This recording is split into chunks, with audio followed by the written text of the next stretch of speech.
Bom, nós vamos conversar hoje sobre contraindicações absolutas e relativas no tratamento de manipulação para o canal do Manipulativo Brasil. Bom, antes de qualquer coisa, meu nome é Pablo Dias, eu trabalho há mais de 20 anos na área manipulativa, sou especialista em quiropraxia e também, com muito orgulho, graduando em quiropraxia pela Universidade Fevale, aqui de Novo Hamburgo. Então, vamos conversar um pouquinho sobre contraindicações para a área manipulativa, não especificamente só para quiropraxia, mas em geral para todas as profissões que trabalham com procedimentos manipulativos. Então, as contraindicações, elas são classificadas em absolutas e relativas. Embora as classificações não sejam perfeitas, é necessário a gente ter essas classificações e eu vou tentar adequar de acordo com a epistemologia ou com o paradigma de cada profissão. Tá? Então, as contraindicações absolutas são, digamos, procedimentos que não devem ser feitos nos pacientes de forma alguma, considerando a condição clínica e a técnica manual ou manipulativa escolhida.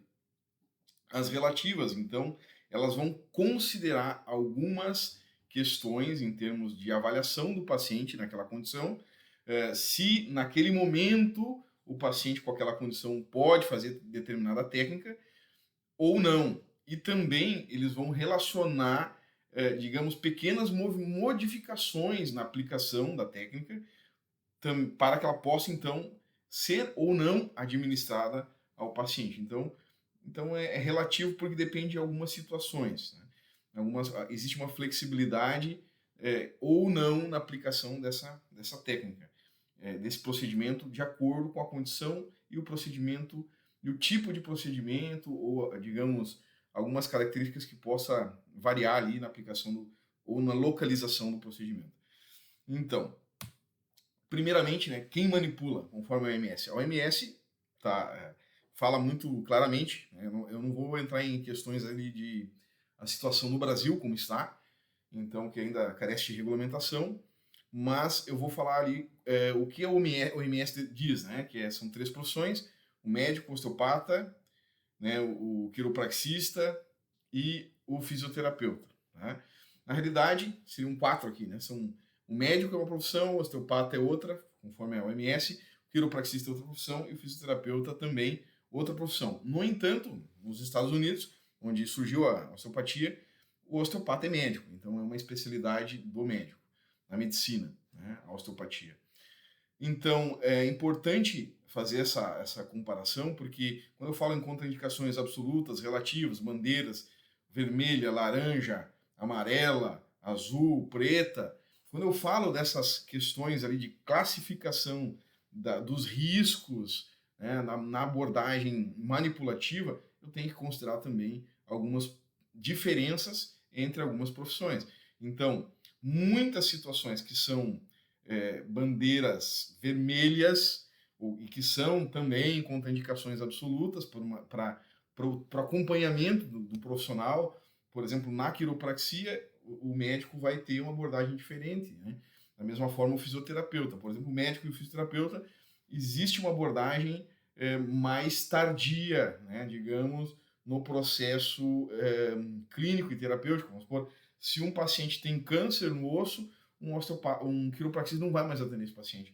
Um fisioterapeuta, ele vai atender o paciente, inclusive ele se especializa atendendo esse paciente, muitas vezes até o final da vida, na parte paliativa, então na terapia, digamos, paliativa, ou seja, na especialidade de oncologia. Então, existem diferenças. Então, e sim, pode usar técnicas manuais nesse paciente mesmo terminal para alívio da dor. Aí considera as questões de literatura, considera as questões deontológicas do fisioterapeuta no seu escopo de prática, da mesma forma o médico e da mesma forma o quiropraxista. Em algumas situações, o quiropraxista simplesmente tem um diagnóstico de artrite séptica, por exemplo, ele para de atender, manda para o médico e fica assim. E já em outras situações, o fisioterapeuta vai atender junto com a orientação médica, com a associação médica, os pacientes até em fases mais agudas, né? Então, existe uma diferença no escopo de prática e o que se torna absoluto para um pode ser relativo para o outro. Então isso é bem interessante, tá? Somente pela atuação do profissional que vai na UTI, que vai até, digamos, a abordagem de medicina paliativa. Tá?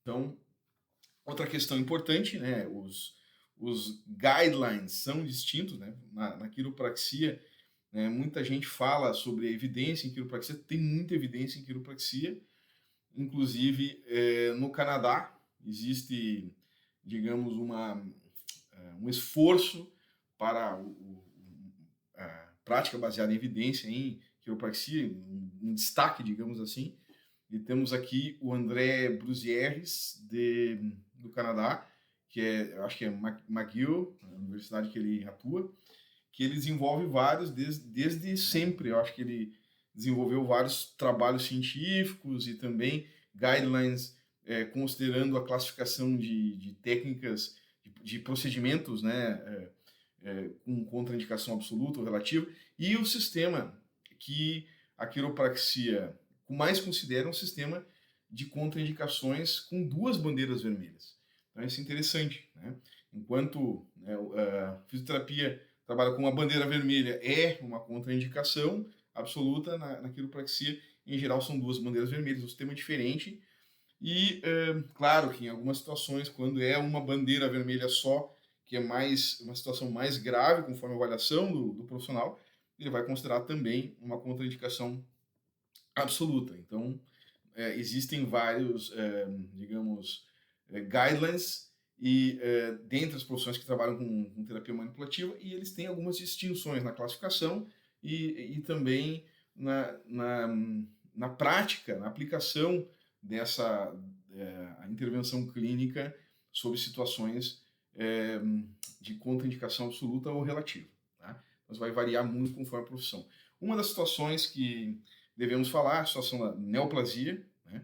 Então, na terapia manipulativa, é importante considerar essa questão da neoplasia como uma contraindicação absoluta, principalmente dentro da quiropraxia. A quiropraxia considera, já na fisioterapia manipulativa, nós vamos considerar isso como uma bandeira vermelha, mas que, modificando algumas técnicas, o profissional fisioterapeuta ele acompanha em conjunto com o médico esse paciente até o final, e muitas vezes mesmo que seja um paciente terminal. Então, mesmo assim, para técnicas de High Velocity Low Amplitude Thrust, técnicas manipulativas mais agressivas, um paciente que tem uma neoplasia, principalmente se já tem metástase óssea ou envolvimento articular, é contraindicação absoluta a presença de neoplasias, principalmente as malignas, né? Entendendo que, vamos supor, uma neoplasia benigna como uma alteração vascular, que você vê lá no raio-x como se fosse um veludo, né? Muito, muito comum esse padrão, que nós chamamos de hemangioma, não é uma neoplasia, sim, é uma neoplasia benigna, vascular, mas não é uma contraindicação para ajuste, a não ser que seja um hemangioma muito grande, que digamos assim, preenche quase todo o tamanho do corpo de uma vértebra. Então, a princípio, é só nessa situação que ele vai ser uma contraindicação absoluta. Mas as neoplasias benignas, algumas nós temos que observar se não vão gerar também compressão, ocupar um espaço, tipo forame neural, alguma situação que gere compressão vascular, né, ou canal medular. As neoplasias benignas elas vão gerar somente compressão, né, então eles podem gerar dano compressivo, e as neoplasias malignas, aí nós devemos considerar como uma contraindicação absoluta para High Velocity Low Amplitude Thrust, pelo menos, pelas técnicas ajustivas manipulativas mais, digamos, chamamos assim, não acho correto falar invasivo, porque invasivo é que entra no tecido, né? Vamos dizer que são técnicas um pouco mais agressivas, mas que também são seguras. Então, atenção muito especial como contraindicação absoluta, né? Para um paciente que apresenta descompensações clínicas na consulta, ou no dia da consulta, um dia antes, um dia depois, principalmente avaliando, né? Deveríamos avaliar também um dia depois, né? se fizemos um procedimento e aparece alguma dessas alterações, num dia depois ou no mesmo dia, ou antes de receber o atendimento, se ele já vem com esse histórico, que é importante ter, também considerar isso, principalmente na avaliação do dia. O paciente que veio para a consulta e apresentou dispneia, né, déficit, digamos, dificuldade de respiração, com presença de tiragens, com retrações intercostais, com frequência respiratória alterada. Então, esse paciente ele não pode ser manipulado, né, também com dor ventilatório dependente, não pode ser manipulado com high velocity, principalmente. Na realidade, o paciente com uma compensação clínica dessa ele não deve ser tratado sem ver a causa dessa alteração.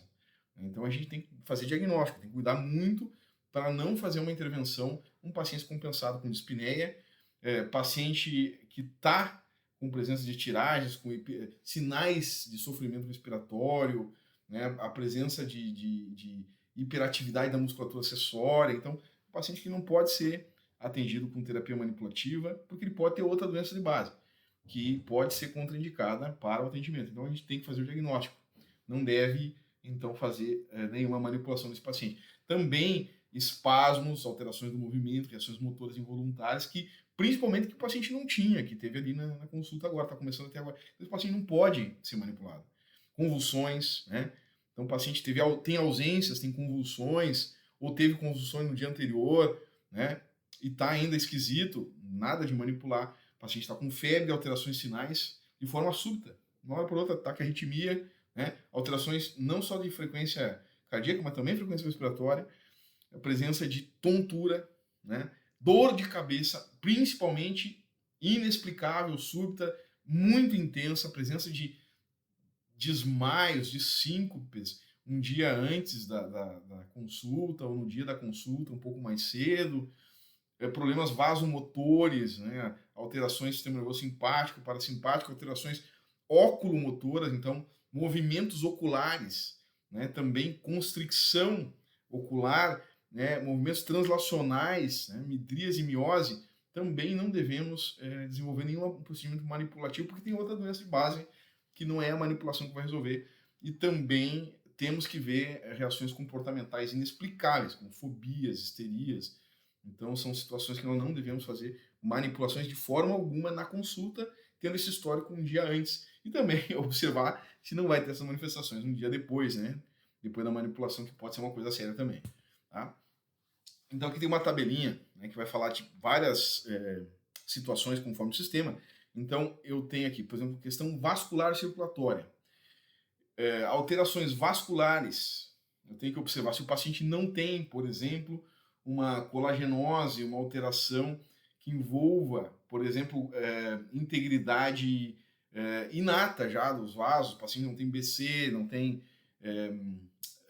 síndromes do colágeno que possam gerar um acidente vascular encefálico, como Ehlers-Danlos, como Marfan. Então, eu tenho que tomar um certo cuidado quanto a isso. Se o paciente tem um histórico na família, né, o paciente tem hipermobilidade, né, tem que cuidar da hipermobilidade global. Situações como quando eu tenho suspeita de insuficiência vertebrovascular, aneurismas, principalmente no trajeto dos vasos, onde eu vou manipular a artéria vertebral, artéria basilar, nas carótidas. Então tem que cuidar muito, né? Veias também, né? Nesse trajeto, nessa região, nesse segmento. E distúrbios severos de coagulação. Então, são situações vasculares e circulatórias. Mas eu vou colocar assim também, a pressão alta, muito alta também, eu devo considerar como uma situação vascular de contraindicação. Um aneurisma, o paciente que tem um aneurisma tem pressão alta, pressão muito alta, você tira um raio-x e você vê lá na artéria aorta, no raio-x de tórax, mesmo uma pequena dilatação, suspeitou de um aneurisma, né, dissectante da aorta, que é muito comum na aorta ascendente, no arco da aorta, ou mesmo na aorta abdominal, próxima à artéria ilíaca esquerda, é muito importante, então, não fazer manipulações, principalmente nessas áreas, de forma alguma. Pode manipular o pé, né, mas se você fazer uma manipulação na região torácica abdominal, num paciente que tem um aneurisma como esse, se ele romper essa aorta, ele vai ter um sangramento muito rápido, muito súbito, considerando o calibre desse vaso, ele vai, então, ir ao óbito na sua frente na consulta. Então, eu já acompanhei o falecimento de um paciente com aneurisma de aorta em unidade de tratamento intensivo e é realmente muito rápido. O paciente tem uma morte muito rápida mesmo. Contraindicações relativas, né? O tratamento de anticoagulante, tá? É relativo, também tem que ver que tipo de técnica vai ser feita. O aneurisma, que também é absoluto, ele pode ser conforme a localização, ele pode ser relativo, tá? Então, se o paciente tem um aneurisma numa região onde não vou tratar com manipulação e não vai ter um impacto importante, talvez possa ser realizado, tá? Acidente vascular encefálico, paciente com acidente vascular encefálico, que ele já está, digamos, estabelecido o tratamento, já teve alta, não há risco, ou não outros riscos vasculares que possam ser, digamos, implicar na manipulação, também pode ser feito. A manipulação, então, é uma contraindicação relativa. A arteriosclerose e também a mesma pressão arterial, se está controlada, não há porquê não fazer a manipulação se não haverá impacto. Se o paciente tem RAS, né? Temos que cuidar. O paciente com RAS crônico, ele geralmente pode ter alguma outra situação clínica junto, né? O paciente com RAS ele pode ter insuficiência cardíaca por um período do tempo de clínico, né, de tratamento. A pressão arterial pode não ter sido compensada e ter dado insuficiência cardíaca nesse paciente. Ele pode ter um aneurisma de aorta, é muito comum. Aneurisma de aorta geralmente é adquirido, né, não é genético. Então, até o Cécio cita, né, que aneurisma de aorta tipo 3 coisas para ter, né? Fumar, ter pressão alta e triglicerídeo alto. Então, é um aneurisma adquirido, não é genético, né? Sempre é multifatorial, né? Mas o aneurisma de aorta é muito fator ambiental. Alimentação, pressão alta e também o tabagismo, né? Dislipidemia e tabagismo. E as complicações dessas alterações vasculares, acidente vascular encefálico, hemorragia e também formação de trombos. Questões articulares. Aí, articular, eu devo olhar, eu vou salientar muito a questão da hipermobilidade generalizada. Hipermobilidade generalizada, ela pode, né, eu posso considerar ela, chamar ela de maligna, né, que é comum, que eu falei antes na vascular, no Ehlers-Danlos, Marfan, algumas síndromes, né, que podem gerar não somente alteração no colágeno do ligamento, mas daí também alteração do colágeno lá no vaso, predispondo a problemas vasculares. Então, hipermobilidade generalizada, não somente pela lesão articular que pode acontecer, mas pela questão vascular que esses pacientes têm no tecido, alteração no tecido. Então, outras situações que nós temos é a luxação, paciente com luxação, não é para manipulação. Então, a luxação não é manipulação, é redução, é diferente. Temos que entender isso aqui.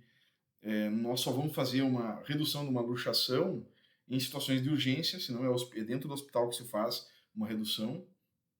Né? Então, situações onde tem anquilose, fusão de uma vértebra que pode até ter calcificação do ligamento, que eu posso manipular ali, eu posso quebrar o ligamento, existe essa possibilidade, e aí eu vou ter uma instabilidade, então em situações de anquilose não se deve manipular. Tá? Prótese articular total ou parcial também, eu posso deslocar essa prótese, principalmente em alguns casos onde ainda o tempo de cirurgia é muito recente, a prótese pode, numa manipulação, se deslocar. Situações de artrodese também não há por que fazer a manipulação. Eu posso também lesionar algum componente ali, uma situação que não tem objetivo nenhum fazer, manipular uma artrodese que está fixo, né? E eu posso também lesionar um componente artificial ali. É muito difícil, mas eu coloco essa possibilidade. Deslocar alguma coisa. Espondilodicite, as espondilodicites são infecções dentro do osso e da articulação. Vou chamar a atenção aqui para o POT, mal de POT, que é a tuberculose. Tá? Então, é um exemplo de espondilodicite, uma infecção, que também é uma artrite séptica. Então, vamos falar da artrite séptica ativa, que também não deve ser manipulada. Né? A artrite séptica pode ser por estreptococo, por estafilococo, né? Por sífilis, já vi bastante no hospital, né? Artrite séptica com sífilis. Então, são situações que não são, é absoluto, não é manipulável, não deve ser manipulado. E mais claro, né? Tão certo quanto a noite segue o dia, que é a instabilidade anatômica. Então, a instabilidade anatômica, eu posso lembrar de uma fratura, né? Mas como eu estou falando de articulação, eu vou falar do ligamento. Então, quando eu posso ter alguma má formação também, que pode gerar instabilidade anatômica. Uma formação aonde? Nos componentes articulares. Né? Vamos supor que ela nasceu sem o dente do Atlas. Sem o dente do axis, né? Desculpa. Nasceu sem o dente do axis, pode estar instável. E não deve, né? Não pode. E também uma situação onde tem instabilidade anatômica devido a um trauma, uma entorse, pode gerar instabilidade anatômica, então são componentes articulares. E relativos, né? Eu vou falar assim, ó, infecção articular resolvida, estando estável, né? Pode estar instável, daí não é indicado a operar. Mas se um paciente teve uma artrite séptica, está resolvido, foi tratado, não tem mais o patógeno ali, está liberado, então pode voltar a manipular esse paciente se ele não tem uma sequela de alteração anatômica que tem instabilidade. Então, inflamações articulares, né, como reumatismo, né, artrite reumatoide, nós temos que entender que a artrite reumatoide tem repercussões nos ligamentos, principalmente aquelas pacientes que estão há longo tempo com a doença, fazem uso de corticoide, então tem a questão da fragilidade óssea, né, no corticoide, gerada pelo corticoide. Também tem a questão muito importante, a questão assim das alterações ósseas na junção cérvico-occipital, né, no cérvico-basilar ali, que podem gerar ali impressão basilar, algumas alterações no osso, né, que a gente pode espinografar e detectar ali na espinografia, não espinografia, né, para ajuste, mas espinografia para avaliar as questões de segurança. E também a instabilidade, né, ligamentar devido a essas doenças reumáticas, com espondilite anquilosante, artrite reumatoide, síndrome de Raynaud, lúpus eritematoso. Todas essas doenças podem gerar instabilidade devido à inflamação constante no ligamento, vai então promover alterações no osso e também no ligamento, gerando instabilidade atlantoaxial. Então, outras situações articulares, estenose, espondilite anquilosante. A estenose pode ser manipulada? Depende do caso, tá? Principalmente tem que avaliar se não tem sintoma neurológico. Instabilidade articular. Instabilidade articular. O que nós achamos isso? Instabilidade articular, nem sei porque está aqui, porque é contraindicação absoluta, não é relativa, tá? Então, já foi citado ali, né? Instabilidade articular é como se fosse instabilidade anatômica aqui. Então, não é excesso de movimento. Instabilidade articular é contraindicação absoluta e não relativa. Então, devo tirar aqui do quadro de contraindicação relativa, é contraindicação absoluta. Hipermobilidade. A hipermobilidade, a gente falou da hipermobilidade generalizada aqui, ó, tipo maligna, que vai ter alterações no colágeno, é absoluta. E a instabilidade, a hipermobilidade aqui, eu falo da hipermobilidade segmentar. Quer dizer, não está instável, tem excesso de movimento. Se tem excesso de movimento, para que manipular? Tem situações onde essa articulação está disfuncionada, a literatura fala que pode melhorar a dor. Então, não é contraindicado. Não tem por que manipular se não houver uma necessidade. Vamos supor, uma articulação, um segmento, né? Não estou falando que é hipermóvel geral, ele não tem Baton alta. É um segmento hipermóvel, que ele tem excesso de movimento, mas não tem movimento anormal, não tem movimento aberrante, tem excesso de movimento. Essa articulação com excesso de movimento, por ter excesso de movimento, ela está mais suscetível a trauma. Então, ele pode traumatizar e pode gerar um processo inflamatório, uma adesão ali. Né? E a manipulação pode sim ajudar a tirar essa hipermobilidade dentro dessa articulação hipermóvel. Ou mesmo ativar receptores e controlador numa articulação disfuncionada, mesmo que ela seja hipermóvel. No entanto, não é recomendado ficar manipulando articulações de hipermóvel, então por isso ela é relativo. Tem que se avaliar bem e tem que escolher a técnica para fazer nessas articulações de hipermóvel. Instabilidade funcional. O que se fala em instabilidade funcional? Não é a mesma instabilidade por lesão anatômica, né? Que a gente fala instabilidade articular, até vou botar uma canetinha aqui, ó. Instabilidade articular não deveria estar aqui em relativa, ela tem que estar aqui em absoluta. Agora, instabilidade funcional é pelo destreino, tá? Então, instabilidade funcional eu posso manipular, não há problema. Da mesma forma que não há problema em hipermobilidade segmentar, tá? Enfermidades do segmento. Se tiver sintoma, é possível manipular. Hérnias de disco aguda, né, ou volumosa, também é relativo. Então tem que ver se tem sintomas, se não vai neurológico, não vai progredir sintomas neurológicos. Então é uma situação relativa. Qual o benefício de manipular uma hérnia discal aguda com uma fratura de placa terminal? Será que uma técnica direta ali vai beneficiar o paciente? Não vejo, na literatura não tem dizendo isso. Então, para que eu vou traumatizar mais aquela região? Então, daqui a pouco não se manipula, dependendo da situação, não manipula. Então, ou manipula de uma forma indireta. Então, é uma contraindicação relativa. Tem que avaliar, escolher a técnica, né, fazer algumas modificações ali, ou esperar um dia ou outro, ou uma semana, para fazer essa manipulação.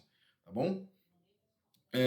As complicações, nós temos aumento da instabilidade, né, no caso, comprometimento neurológico, que poderia não haver, estar havendo, ou aumentar o comprometimento neurológico, tem que avaliar se não está progredindo, sintomas neurológicos, aumento da dor, ruptura do ligamento transversal, por exemplo, né, no caso das instabilidades atlantoaxiais, aumento da inflamação, limitações aos movimentos físicos, isso também são contraindicações. E trauma, tá? Trauma, mais fácil, então tem ali fratura, deslocamento, em casos de fratura exposta tem osteomielites, né? E aí, consequências do trauma, eu posso gerar um problema neurológico, né? Que é síndrome da cauda-equina, por exemplo, perda neurológica permanente, ou dar um delay na cura do paciente, ou não curar. Vamos colocar ali uma pseudoartrose, né?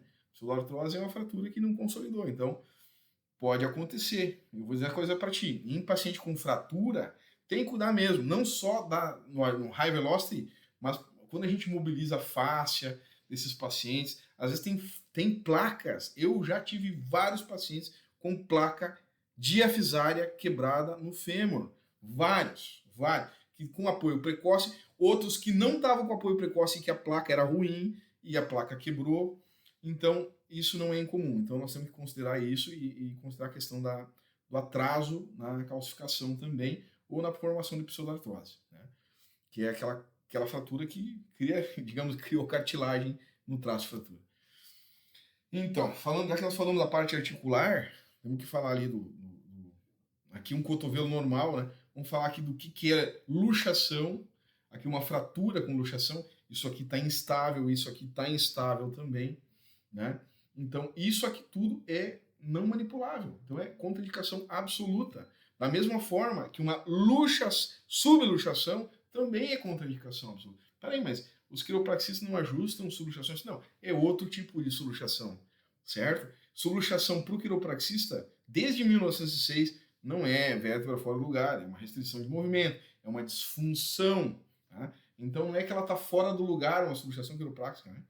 É que na realidade ela tem um distúrbio no movimento, então a órbita do seu movimento não está boa, né? Então faz a manipulação para colocar a órbita dessa articulação, né, o movimento dela normal, mais próximo do normal. Então uma subluxação médica, ela é não manipulável, ela é reduzível, né? Então se reduz uma subluxação, não se ajusta ou se manipula uma subluxação médica, né? Então, por isso nós temos o conceito, né? Subluxação quiroprática nunca foi osso fora do lugar, no tempo contemporâneo, né? Uma coisa lá na Palmer, na época da Palmer 1895, e outra coisa foi lá em 1906, já que saiu o Modernized Chiropractic, que já diz que, né, a subluxação não é um tijolo fora da parede.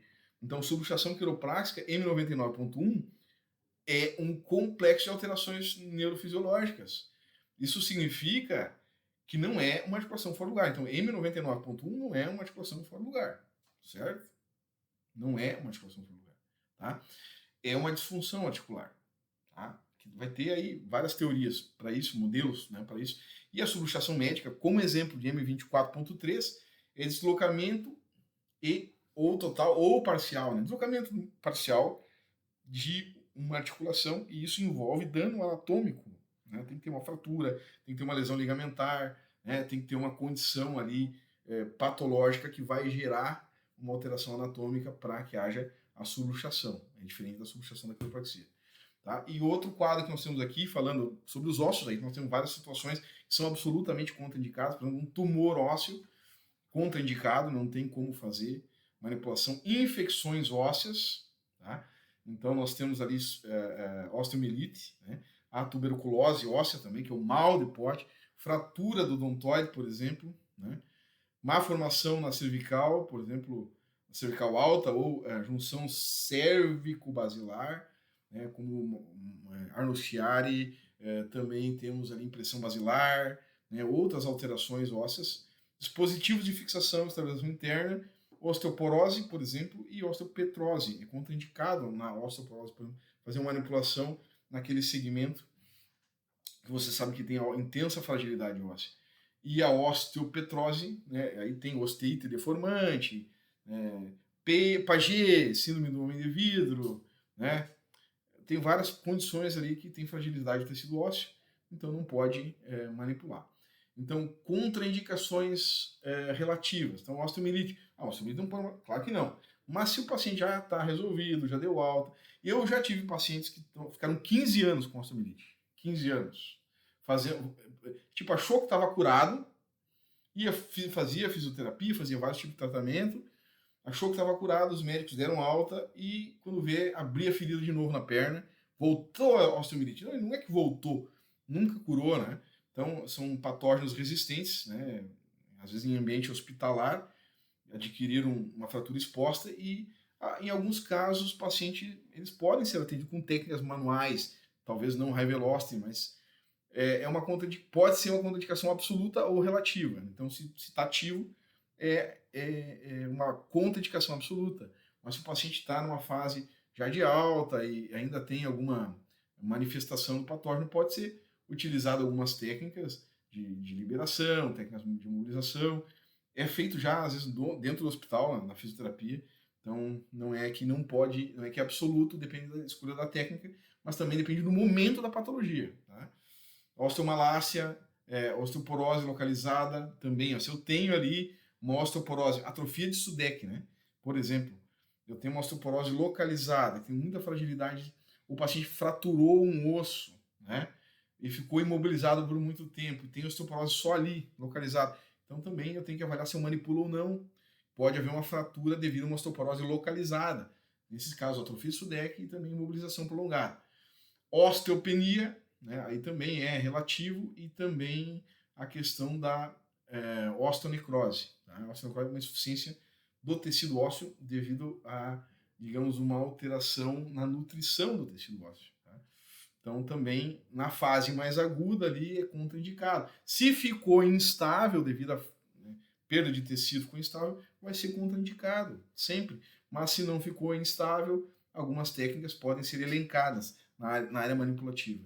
E complicação sempre vai ser a fratura patológica nesses casos. Mas também tem complicações neurológicas, né, que podem acontecer. Neurológico, então aí temos várias situações, umas situações onde o paciente vai ter algumas manifestações, por exemplo, o sinal da cadeira de barbeiro, né, Lhermitte, onde o paciente tem ou um tumor, ou tem instabilidade, né, atlantoaxial, ou algum tumor que está ocupando espaço ali na medula.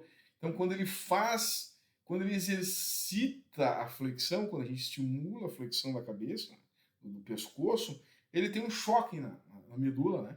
E aí ele estende, né? Faz um movimento de extensão, né? Cadeira do barbeiro, é o sinal de Lhermitte. Os sinais meníngeos, né? Que podem ser meningite, encefalite, com o Kernig positivo, né? Aí tem outras situações neurológicas, como seringomelia, que é a formação de um cisto, síndrome da caldequina, que é uma situação de urgência médica, 24 horas tem que operar essa pessoa, porque senão é uma situação que pode dar sequelas terríveis. Mielopatia aguda também é uma situação que pode agravar muito, então não se deve, absolutamente nessa fase, não se deve manipular o paciente. Disfunção aguda associada a Hoffmann-Babinski. Então o paciente está com uma disfunção aguda, surgiu agora, e está com Hoffmann positivo, né, e Babinski positivo, então necatipitibiriba, não dá para fazer nenhuma manipulação desse paciente, porque não é um Babinski a tempo que ele tem, está associado agora, o Hoffmann também está associado com a manifestação neurológica aguda. Tá? Então, não pode, porque isso é uma situação grave que pode progredir. Compressão do nervo, né, sacral, por exemplo, vertigem, dor severa, intolerância do paciente, né, lesão ocupando espaço, mielopatia crônica, são situações que a gente pode avaliar para manipular ou não, então é contraindicação relativa. Então, mielopatia, o paciente com mielopatia pode ser tratado com terapia manual, manipulativa? Pode, mas aí não aguda, né? Tem que ser crônica. Tá? Complicações. Ele pode gerar, se ele já não tem, ele pode gerar uma síndrome de caldequina, né? Ele pode, se ele tiver síndrome da caldequina e for manipulado, ele pode ter uma piora, né? Muito grave, hein? Amplificar a sua sequela. Paciente pode apresentar, então, uma complicação como perdas neurológicas permanentes, pode gerar um AVC, pode ter uma paralisia e pode também aumentar a dor, né? No caso, se ele já tem, vamos supor, uma compressão neural, né? uma neuropraxia devido a, vamos supor, uma estenose, uma lesão que está ocupando espaço, então ele pode ter um mais aumento da dor, é uma situação, né? Que ele pode ter lesão, ampliar sua lesão, ampliar sua sequela, tem mais aumento de dores necessário. Então tem que cuidar muito da parte neurológica, progressão dos sintomas, tá? Situações que não podem manipular e situações que podem, se está progredindo o sintoma, tem que parar. Então, parar e suspender o tratamento. Então, questões psicológicas, psiquiátricas, eu posso dizer assim que tem situações e situações. Então, tem pacientes que têm problemas de histeria, que têm problemas que são hipocondríacos e que dá para atender. Então, são contraindicações relativas. E tem aqueles pacientes com psicoses descompensadas. Aquele paciente que acredita, que está todo mundo acreditando junto na fantasia dele. Né? Esse paciente, ele é um paciente que pode ser muito perigoso. Né? Para ele mesmo e até para quem atende. Né? Atende ele. Né? Então, um paciente que ele vive num outro mundo, ele não está conectado com a realidade. Paciente que tem síndrome do pânico, né? Que também está muito... Também, paciente com síndrome do pânico, se está controlado, é uma coisa. Se o paciente está descompensado, é outra. Esquizofrenia também, descompensada, o sujeito ouve vozes. Né? Então, daqui a pouco ele vai ouvir uma voz dizendo que ele vai fundar uma profissão nova, coisa assim. Então, tipo assim, esquizofrenia, né? Ouvir vozes. Então, é isso aí, tá? Vamos para a próxima aqui, falando aqui então sobre, só ilustrando o que a gente falou ali, sobre anomalias na junção crânio-cervical, tá? Por exemplo, com impressão basilar. Então, eu tenho linhas que eu construo aqui, ó, né? Por exemplo, da parte interna do hospital para o palato duro, da parte externa para o palato duro, que o odontoide não podia estar transgredindo essas linhas aqui. Então, isso gera impressão basilar. Tá? Então, tem situações, por exemplo, que eu tenho a herniação também do encéfalo, né? Eu acho que tem aqui, como a Arnold-Chiari, que eu posso ter uma herniação menos complexa, né, ou mais complexa, onde até pode daqui a pouco o bulbo e o cerebelo descerem, né, pelo forame magro um pouquinho, herniarem um pouquinho, pode o tronco ou o encéfalo herniar, então conforme a gravidade, ou a parte superior do encéfalo, do telencéfalo também querendo se aproximar do forame magro, então aí eu tenho uma classificação cada vez mais grave do Arnold-Chiari, que é contraindicado qualquer tipo de manipulação, da mesma forma que a impressão basilar é totalmente contraindicado, contraindicação absoluta. Né? E eu tenho que observar os sintomas neurológicos. Então, isso é importantíssimo. Né? Em algumas situações, absoluta ou relativa, eu tenho que verificar alteração nos padrões de movimento, presença de déficit sensorial, se não sente calor, se não sente frio, se não sente, digamos ali, o tato epicrítico ou tato protopático, se tem diferença no tato epicrítico na direita para a esquerda. Então tem que considerar isso. Déficit de motricidade, força muscular, presença de movimentos involuntários ou diminuição de movimentos voluntários, alterações no tônus. Lembrando que tônus não se fortalece, tônus é um estado reflexo, não tem como fortalecer ou aumentar o tônus, tá? Só para deixar bem claro isso. Então, tônus é um estado reflexo, uma contração permanente. Então, nós temos hipertonia e hipotonia, e isso não aumenta com a academia. O que aumenta na academia é o trofismo. Então, alterações do tônus são lesões graves do sistema nervoso, então tem que ficar muito atento a isso. Né? E alterações do equilíbrio. Tá? Então, aqui testes que são realizados, né? O Kernig, que é para lesões meningeas, é para avaliar a tensão meningia. Então, eu tenho que observar também quando o paciente sente uma dificuldade para estender a cabeça, está relacionado com febre, né, com dor, né, de cabeça também. Então, são sintomas meníngeos e que pode estar relacionado com uma infecção, inclusive Pode ser viral, pode ser bacteriano e pode estar envolvendo também o encéfalo, não somente as meninges. Tá? Falando em condições articulares, olha só, uma situação como essa aqui parece, essa aqui é não manipulável. Claramente não, essa aqui é manipulável. A vértebra limbus. Então, isso aqui parece que é não manipulável, né? Mas não, é manipulável. Então, se está estável, isso aqui não é uma fratura, né? Se está estável, pode manipular. Isso aqui, espondilostenoide, isso aqui é não manipulável. Se for grau 3 é não manipulável. Não tem nada a ver disso. Se tiver instável, é não manipulável. Se isso aqui estiver instável, é não manipulável. Isso aqui, em geral, os dois, em geral, na maioria dos casos, são estáveis. Isso aqui não é muito difícil. Se isso aqui não é uma fratura. Se fosse uma fratura, eu teria que verificar se existe estabilidade ou não. Às vezes, um paciente que teve uma fratura na fase aguda vai ser instável, mas depois que ele consolidou, vai ficar estável. Mas isso aqui não é nem fratura, tá? Isso aqui é uma alteração no desenvolvimento. Então, esse paciente aqui, ele não é considerado não manipulável. Então, eu tenho que avaliar esse paciente para manipular, obviamente, mas geralmente isso aqui é achado de uma forma eventual, acidental no raio-x, né? Não é que ele tem dor para provocar isso aqui. E isso aqui também, tá? Isso aqui também. O que eu vou ver? Se o paciente tem um step-off, que é tipo no movimento, na avaliação física, ele está apresentando instabilidade, ou no raio-x funcional está apresentando instabilidade. E, em geral, isso aqui são situações manipuláveis. Então, isso aqui já, mal de Pote, né? Espondilodicite, então, pacientes com histórico de tuberculose, eu tenho que ver isso aí. E a seringomelia, que é essa formação cística. Olha, não é impossível tu atender um paciente com seringomelia, fazer exames neurológicos, achar que esse paciente tem uma hernia discal, né? Os sintomas confundem, então você pode atender e depois descobrir que ele não melhora ou que está progredindo sintomas após 4 semanas, e aí, cara, você descobriu que estava manipulando o paciente com seringomelia. Isso não é incomum, tá? Isso acontece e não é culpa sua. Então, nós temos que ter cuidado sempre quando o paciente tem problema neurológico. Tá? Isso é uma coisa que deve ser sempre cuidado. Problema vascular, né? O aneurisma aqui, um aneurisma de aorta, né? Esse aqui é um aneurisma abdominal, foi colocado um tubo de Dacron aqui para fazer a contenção desse aneurisma. Esse aneurisma é o aneurisma dissectante de aorta. Ele é a ruptura é da íntima, né? Da túnica íntima, ele não rompe fora a artéria. Tá? Então é uma situação que também é não manipulável, tá? Pelo risco que tem de gerar uma ruptura em casos que ainda não teve a ruptura, não teve a dissecção da artéria. Tá? Então é isso.